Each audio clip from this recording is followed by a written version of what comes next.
निश्चित ही आज की खबर जो है जिस तरीके से ज्वलंत मुद्दों को उठाती रही है और जो बहुत गहरे विषय हैं उनके बारे में लोगों को रूबरू कराती रही है।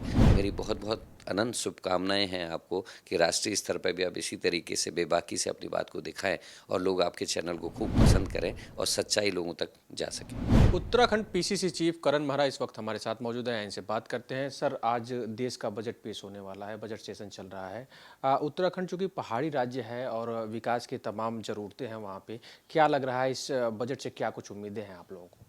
देखिए, पिछले 9 साल से तो अपने को ठगा हुआ महसूस कर रहे हैं, क्योंकि जब इलेक्शन हुए थे मुझे याद है डबल इंजन की बात हुई थी, लेकिन ऐसा कुछ नहीं हुआ। जो विशेष पैकेज उत्तराखंड को मिलता था वो भी नहीं मिला। ग्रीन बोनस की हम लोग बात कर रहे थे, क्योंकि डेवलपमेंट के लिए हम लोग अपने पर्यावरण को बचा के रखते हैं। पेड़ नहीं कट सकते, कटान नहीं हो सकते, बहुत सारे रिस्ट्रिक्शंस हैं पहाड़ी क्षेत्रों में। तो उसके बाद एक ग्रीन बोनस की डिमांड हमारी और सेवन सिस्टर्स की थी, लेकिन वो अभी तक नहीं मानी गई है। और बजट से बहुत ज़्यादा उम्मीदें हमको इसलिए भी नहीं है क्योंकि लगातार हमारा क्षय हो रहा है। आपने देखा होगा कि जोशीमठ की घटना जो घटी है, हमने डिमांड की थी कि इसको केंद्रीय आपदा घोषित किया जाए, अभी तक वो नहीं हो पाया है और सही कारण भी पता नहीं चल पाए हैं। तो बहुत ज़्यादा उम्मीदें बजट से नहीं हो। जिस तरीके से अडानी का जो मामला अभी सामने आया है उससे भी हम लोग डरे हुए हैं। पता नहीं आगे क्या होने वाला है। सर, देखा जाए तो जोशीमठ की आपने बात की। जोशीमठ में जिस तरह से भू धसाव हो रहा है, वहाँ पे लोग विरोध प्रदर्शन पे उतर रहे हैं और सरकार का भी कहना है कि तमाम जो कवायदे हैं उनकी सुख सुविधा के लिए की जा रही हैं। लेकिन बीजेपी अध्यक्ष का बयान आया है कि जेएनयू से कुछ लोग जाकर के वहाँ पे विरोध प्रदर्शन में शामिल हो रहे हैं। देखिए, इनका कोई भी कह जो भी ये लोग बोलते हैं उसकी कहीं भी उसमें गंभीरता नहीं दिखाई देती, ना ही गहराई दिखाई देती है। हर बात के लिए किसी दूसरे को दोषी ठहराना इनकी आदत सी हो गई। मैं कल देख रहा था उनका बयान भी, और उनके एक मंत्री हैं आदरणीय जोशी जी, उनका भी, कि इंदिरा जी की और राजीव जी की जो शहादत हुई है वो शहादत नहीं है, वो एक्सीडेंट है। तो इस तरीके की जो लोग सोच सकते हैं, आखिर जेएनयू में पढ़ने वाला आदमी क्या देशद्रोही है क्या? स्टूडेंट्स हैं, और अगर लोगों की आवाम की बात को अगर कोई उठाता है तो उसमें गलती कहाँ है? हम ये कह रहे हैं कि पूरी आवाम ये कहती है कि एनटीपीसी की टनल में जो 2021 में फ्लड आया था, उसके बाद जो पानी की निकासी निकली है कच्चे पहाड़ को और मिट्टी को काटते हुए जेपी के प्रोजेक्ट के नीचे से, लोग उसको मानते हैं कारण। लेकिन बिना जियोलॉजिस्ट की रिपोर्ट आए हुए, बिना एक्सपर्ट्स की रिपोर्ट आए हुए, जिस तरीके से सरकार और सरकार के मंत्री और सम्मानित अध्यक्ष जी जिस तरीके से एनटीपीसी को क्लीन चिट दे रहे हैं बिना रिपोर्ट्स आए हुए, उससे लोगों को बड़ा आक्रोश है और चिंतित भी लोग हैं। क्योंकि रिपोर्ट्स आ जाएं उसके बाद आप बयान दीजिए। आप पहले ही कह दे रहे हैं, पब्लिक के बीच में एक साफ साफ ये है, क्योंकि वो लोग वहीं के रहने वाले हैं और वो जानते हैं पहाड़ की भौगोलिक स्थिति, और वो जूलॉजिस्ट की जैसे हो जाते हैं जो पहाड़ में रहते हैं। उनका ये मानना है कि नीचे से टनल का जो भरा हुआ फ्लड था वो बाहर निकला है तोड़ते हुए पहाड़ को, तो कहीं ना कहीं अंदर उसने खोखला किया है, उसकी वजह से भूधसा हुआ है। लेकिन सरकार को रुकना चाहिए था, इंतज़ार करना चाहिए था एनटीपीसी को क्लीन चिट दिए बिना, लेकिन ऐसा कुछ नहीं हो रहा। और जो अध्यक्ष हैं वर्तमान, ये यहाँ के पूर्व विधायक हैं। जब रेहड़ी की घटना घटी थी जिसमें टनल एनटीपीसी की टनल फ्लड आया था, कई लोग अंदर ही मर गए थे, तो उसके बाद से अभी ये 2 साल होने वाला है। ये फरवरी 7 तारीख को 2 साल हो जाएंगे। कोई कदम सरकार ने या उस समय के तात्कालिक विधायक जी ने नहीं उठाया। उसके अलावा 7 महीने पहले वहाँ के अस्पताल की बिल्डिंग में क्रैक्स आए, बिल्डिंग धंस रही थी, साथ में लगा हुआ वार्ड के मकान टूट रहे थे, लेकिन तो भी सरकार नहीं चेती। लोगों का आक्रोश दो चीज़ को लेकर है। एक कि बिना साइंटिफिक रिपोर्ट्स आए हुए आप क्यों क्लीन चिट दे रहे हैं।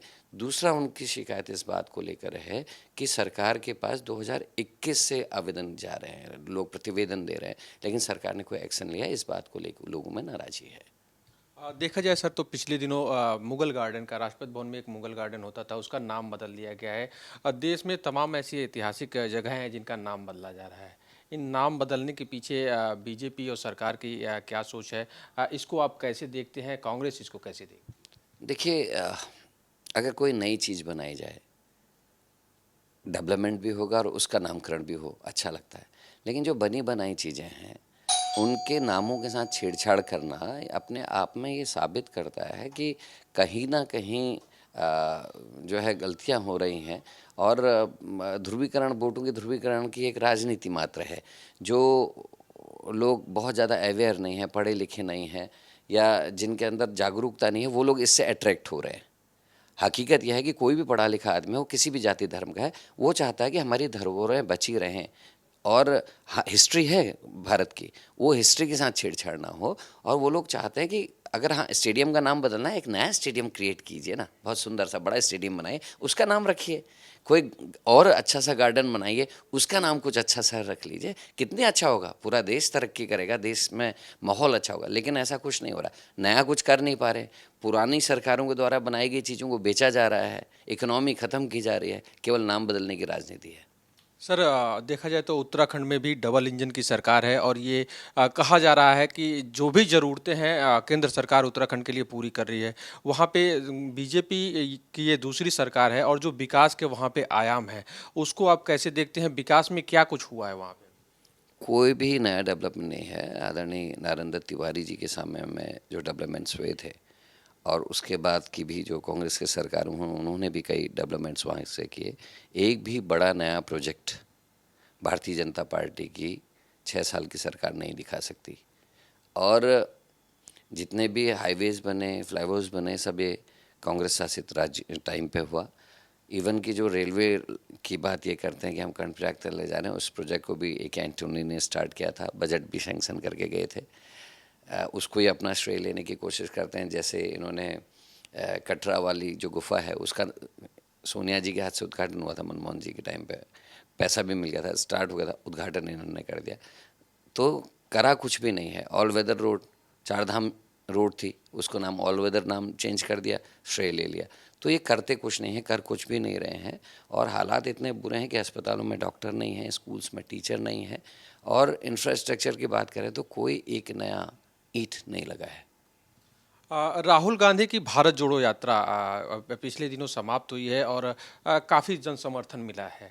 अब पार्टी की अगली कौन सी रणनीति होगी लोगों को पार्टी से जोड़ने के लिए? जो वोट बैंक फिसल रहा था कांग्रेस से, उसको पाने के लिए आगे क्या रणनीति होगी? देखिए, राहुल जी का ये कदम बहुत ही सराहनीय था। उन्होंने ये कहा कि क्योंकि मीडिया जो है, उसको पूरा का पूरा कॉरपोरेट्स ने हैंडल कर लिया है। जो अच्छे पत्रकार हैं, वो कुछ दिखाना भी चाहते हैं तो उनको नहीं दिखाने दिया जा रहा है। कई लोगों की नौकरियां चले गई, एक व्यक्ति को खरीद नहीं पाए तो पूरा चैनल खरीद लिया। तो इस तरीके की दिक्कतें सामने आ रही थी। तो राहुल जी ने तय किया कि मैं खुद लोगों से मिलूं और हम वन टू वन मिलें। और राहुल जी ने शुरुआत की, जिससे कार्यकर्ता के अंदर भी एक ये जिम्मेदारी आई है कि वो भी लोगों से पर्सनली जाके मिलें, मेहनत करें, पसीना बहाएं, और उसका असर दिखने को आ रहा है। लोग अब बातें समझ रहे हैं। जिसकी इमेज ख़राब करने के लिए करोड़ों रुपया खर्च बीजेपी की आईटी सेल ने किया था, वो इस एक यात्रा में 3500 से ज़्यादा की यात्रा थी, किलोमीटर से ज़्यादा की, उसने ख़त्म किया है। और अब हाथ से हाथ जोड़ो दूसरा फेज़ स्टार्ट हुआ है, जिसमें ये कहा गया है कि जो गाँव के अंतिम छोर में रहने वाला व्यक्ति है, जिस तक मीडिया नहीं है, जिसके पास टीवी नहीं है, जिसके पास एंड्रॉयड फ़ोन नहीं है, तो उस तक ये चीज़ें नहीं जा पा रही हैं। और उसके पास समय भी नहीं है, क्योंकि दिन भर मेहनत करता है तो रात की रोटी खाता है, परिवार को पालता है। तो ये कहा गया है कि गाँवों में, घरों घरों में हम लोग जाएँ, गाँव के बीच में चौपालें लगाएँ, और जो संदेश है एकता का, भाईचारे का, गिरती हुई अर्थव्यवस्था को लेकर जो हमारी चिंताएं हैं, जो बेरोजगारी को लेकर चिंताएं हैं, बढ़ती हुई बेतासा बढ़ती हुई महंगाई को लेकर चिंताएं हैं, भ्रष्टाचार को लेकर जो चिंताएं हैं, उन सारे विषयों को लेकर हम गाँवों में चौपालें लगाएं। और हर स्टेट के अपने कुछ इश्यूज़ हैं, जैसे उत्तराखंड का जोशीमठ का मैटर है, जिस तरीके से उसको हैंडल किया जा रहा है, अंकिता भंडारी मर्डर केस है, और भी बहुत सारे ऐसे केसेस हैं, इनको भी हम लोगों के बीच में ले जा रहे हैं। वहाँ भर्ती घोटाले हुए हैं लगातार, एक के बाद एक भर्ती घोटाले, और अभी पटवारी भर्ती घोटाले में भी पेपर लीक हुआ है। तो ये सारे ऐसे विषय हैं जो जनता से जुड़े हुए हैं, इनको हम लेके लोगों के बीच में जा रहे हैं। सर उत्तराखंड की बात की जाए तो 24 लोकसभा चुनाव के लिए बीजेपी चारों तरफ से हर स्टेट में अपनी तैयारी शुरू कर दी है। तो 24 को लेकर के कांग्रेस वहाँ पे अपने संगठन को किस हिसाब से मजबूत कर रही है और क्या कुछ उम्मीदें हैं 2024 को लेकर? 24 पे हमारी उम्मीदें बड़ी हैं, जिस तरीके का समर्थन मिल रहा है, और जो अब लोगों के बीच में बातचीत हो रही है, वो हमारे लिए उत्साहजनक है। लोग अब एटलीस्ट कंपेयर तो कर रहे हैं, पहले की सरकार में और आज की सरकार में कंपेयर कर रहे हैं। रोज़गार घट रहे हैं, उस बात पे अब चर्चा हो रही है। डॉलर मजबूत हो रहा है, रुपया घट रहा है, इस बात पे अब आम आदमी चर्चा करने लगा है। तो ये शुभ संकेत है, और कांग्रेस अपने कैडर पे काम कर रही है। हम ग्रास रूट वर्कर पे इस समय काम कर रहे हैं, और आप देख रहे होंगे कि लगातार हमारा कार्यकर्ता हर महीने किसी न किसी प्रोग्राम को लेके सड़कों में है, लोगों के बीच में है। तो अभी तो जो चल रहा है, इससे उत्साह हम लोगों का बढ़ा है, और हमको उम्मीद है 2024 में मोदी की गवर्नमेंट तो नहीं आएगी। बात करने के लिए बहुत बहुत धन्यवाद। Thank you.